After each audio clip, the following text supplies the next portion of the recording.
Do you support reparations for Black people? Well, listen, again, we had over 200 years of slavery. We had Jim Crow for almost a century. We had legalized discrimination and segregation, and now we have segregation and discrimination that is not legal but still exists and is a barrier to progress. We have disparities around housing. We have disparities around education. We have disparities around income. And we have to recognize that everybody did not start out on an equal footing in this country. And in particular, Black people have not. And so we have got to recognize that and do something about that and give folks a lift up. That's why, for example, I'm proposing the LIFT Act. Give people who are making $100,000 or less as a family a tax credit, which will benefit and uplift 60% of Black families who are in poverty. So by default, it affects Black families, but there's not a particular policy for African Americans that you would explore. But no, if you look at the reality of who will benefit from certain policies, when you take into account that they're not starting at the same place and they're not starting on equal footing, it will directly benefit black children, black families, black homeowners, because the disparities are so significant. So if we focus on the specific issues that have resulted in the greatest disparities, and we understand that that's part of why we're doing it. Listen, the reality also is this: any policy that will benefit black people will benefit all of society. Let's be clear about that. Let's really be clear about that. So I'm not going to sit here and say I'm going to do something that's only going to benefit black people. No, because whatever benefits that black family will benefit that community and society as a whole and the country, right?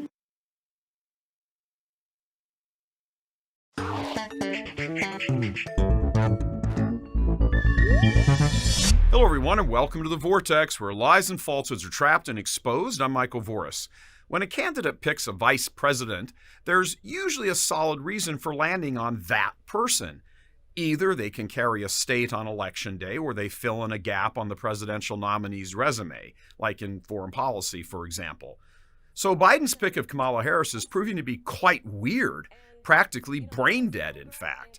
First, she's from California, hardly a state that threatens to turn red, so no help there. And Kamala Harris has no real experience in anything significant other than screeching at and blasting and haranguing Brett Kavanaugh during his Supreme Court hearings. During her term in the U.S. Senate, she has sponsored no bills of import, but just signed on to the usual list of Marxist claptrap. While she was in California as Attorney General before that, in a far more friendly Marxist environment, she was able to beat back pro-lifers and advance the cause of same-sex marriage. She's been picked by Biden because she's a woman, and he was under intense pressure from Marxists to pick a black woman, which every single person on earth understands means African American, not just someone who doesn't have white skin.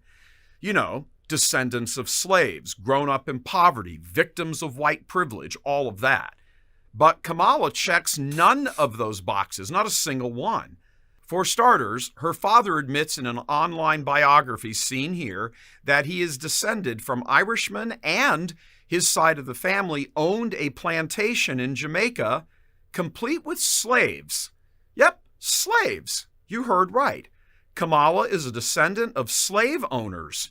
Likewise, she has absolutely zero biological ties to the African American community.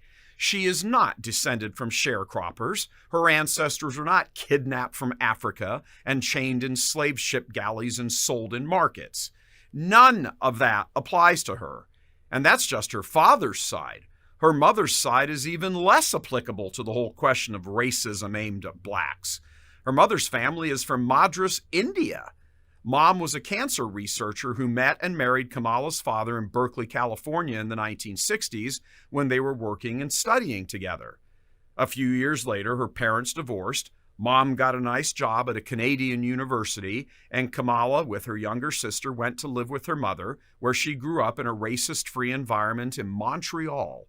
Kamala has, in fact, had none of the usual experience of what everyone understands as the American black experience. She's Jamaican and Indian. At least Obama was half black. Kamala is no black, commonly understood.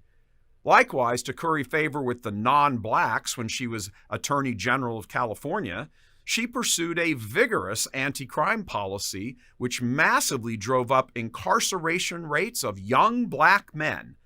That's something her running mate, Joe Biden, also did when he was in the U.S. Senate, the same man who also verbally opposed desegregation in schooling.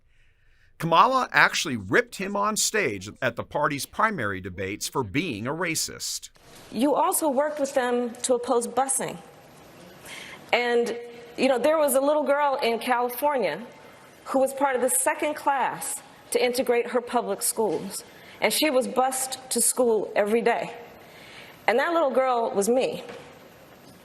It's kind of curious, all this. A racist man who keeps insulting blacks with condescending comments, and a fake African-American woman who is not of African descent, but Jamaican and Indian, who will now march off together on a "blacks need to vote for us because we are woke" campaign, which will prove to be one of the most hypocritical shams in the history of U.S. politics. Likewise, a whole host of other weird questions arise from this pick. Kamala said she believes Tara Reade, the woman on Biden's staff back in the day who ultimately accused him of sexual assault. Harris flat out said she believes Tara Reade. So on top of accusing Biden of being a segregationist, meaning a racist, she also believes her running mate is a rapist. Out of her own mouth, she has accused Biden of being a racist and a rapist. Don't forget those points. She's descended from slave owners and thinks her running mate is a rapist and a racist. You can't make this stuff up. Add on to the list that she herself is a public anti-Catholic bigot. In 2018, in the Senate confirmation hearings for Brian Butcher for a federal judgeship, Kamala went off on him for his membership in the Knights of Columbus, specifically because the Catholic organization is opposed to abortion and same-sex marriage. In short, Kamala was applying a religious litmus test to a federal judgeship. Catholics had better beware of this monstrous ticket of fake Catholic Biden and anti-Catholic Kamala.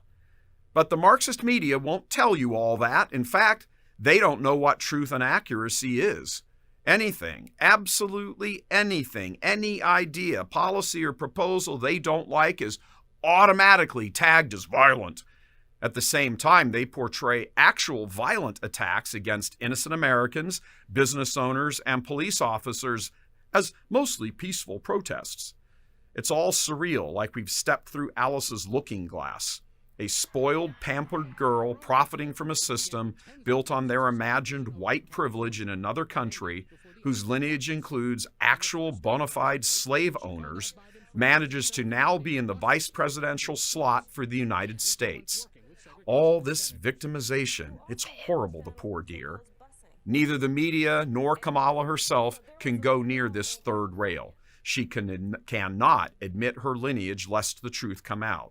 And if she admits it and blames it on the past that she had nothing to personally do with, then the whole BLM argument blows up in their collective Marxist face.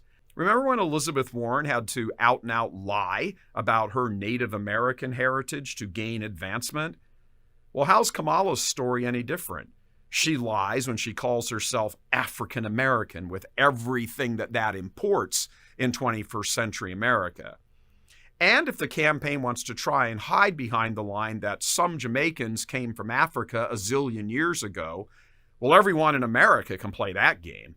So everybody is both every ethnicity and no ethnicity. The Dems play the race card. They use identity politics to get elected. They even go so far as to nominate a descendant of slave owners. So every actual black woman in the Democratic Party should be asking right now, what's wrong with us, the actual descendants of slaves, as opposed to a descendant of slave owners? The Dems do have racism high on their list of issues, just not in the way they pretend. In that way, much of the U.S. hierarchy resembles the Democrats, harping on about fake issues of social justice and the environment in order to advance worldwide Marxism.